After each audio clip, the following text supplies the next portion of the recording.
ihmisistä ja rakkaista ihmisistä ympärillä ja tämmöisistä peruselämän tarpeista niinku,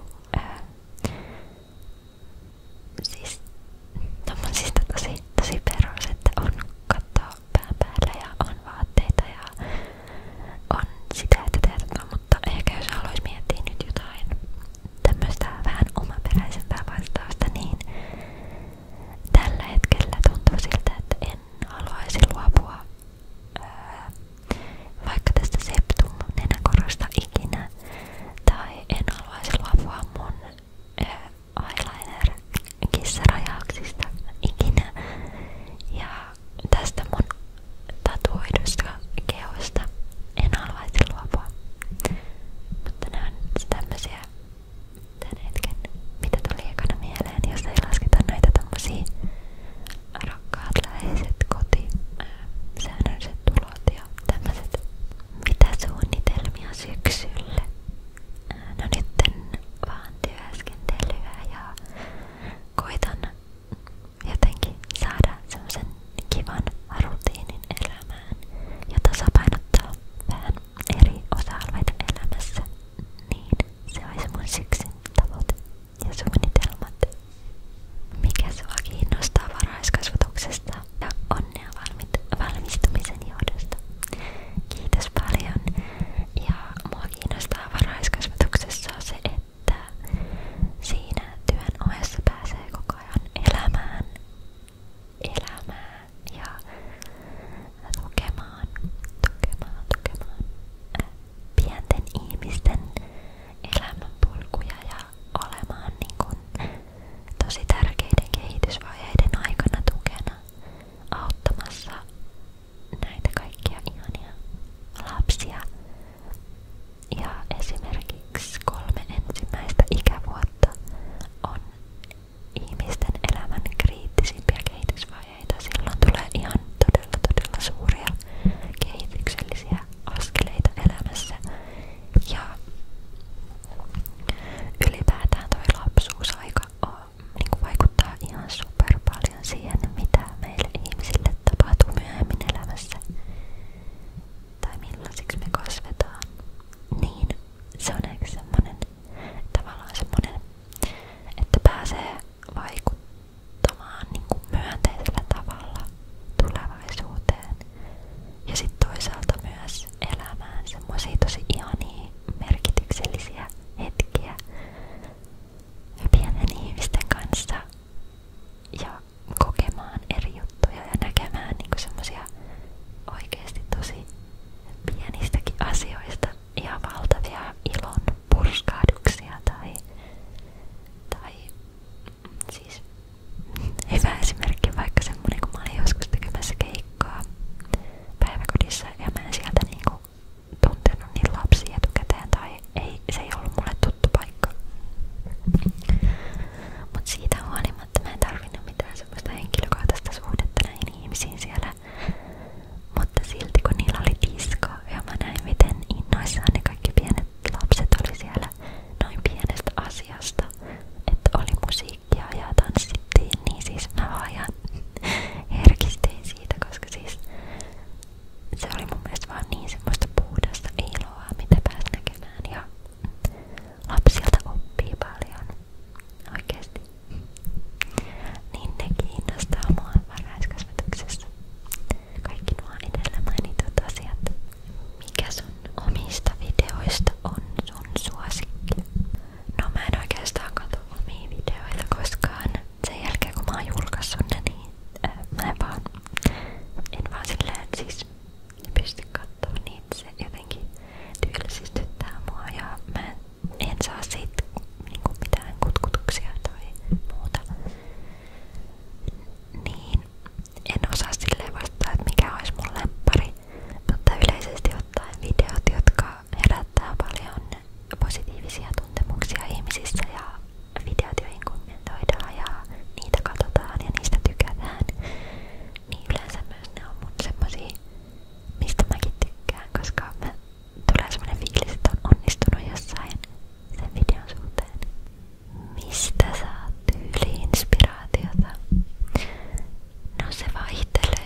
jostain syystä se ei vaan ole mulle niinku tapa.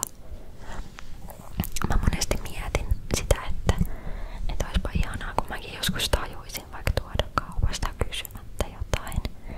Tai että mä enemmän tekisin aloitteita, että mä voisin vaikka hieroa tai hipsuttaa. Jotenkin tommoset ei tuu multa niin automaattisesti. Niin siinä me ollaan vähän erilaisia. Harrastatko mitään? No, maalaamista aina silloin tällöin. Sitten ASMR-videoiden kuuntelua. Sitten runokirjojen ja tämmöisten affirmaatioiden lukemista aina silloin tällöin. En mä oikeastaan harrasta varmaan muuta. Musta olisi ihanaa, että vois sanoa, että joo, mä käyn paljon kävelyllä ja urheilen tosi paljon ja elän terveellistä elämää ja mulla on monipuolisia harrastuksia, mutta ei mulla oikeastaan oo. Ja liikuntakin on nyt niinku, siis mun on ollut tosi vaikea jo pidemmän aikaa saada siitä semmonen miellyttävä arkinen osa elämää. Se on jännä, kun mä oikeesti tykkään tosi paljon liikunnasta. Ja koulussakin liikunta oli mulle aina niinku tosi ihanaa. Mä tykkään pallopeleistä ja juoksemisesta ja mä oon harrastanut jalkapalloa ja yleisurheilua. Ja mä rakastan tanssimista ja siis mä tavallaan rakastan kaikkea sitä. Jostain syystä mä en vaan niinku oo saanut sitä osaksi elämää silleen niinku aktiivisesti. Mun on tosi vaikea aloittaa uusia tapoja ja mulla on aika huono itsekuri ja kaikki tämmöiset uudet harrastukset ja semmoiset vaatii itsekuria ja säännöllisyyttä, mutta siinä mulla tulee aina se haaste vastaan, että mä en saa aikaiseksi. Joo, tästä tulee paha mieli niin kuin sanoa tää ääneen, mutta se on vaan fakta ja mä toivon, että joku päivä asiat on ihan toisin, mutta nyt viime vuosina mun on ollut vaikea ylläpitää tommosia harrastuksia. Mutta ja siinä oli kaikki kysymykset. Ja nyt jos teillä vielä tulee jotain mieleen, niin kommentoikaa ihmeessä. Ois kiva vastata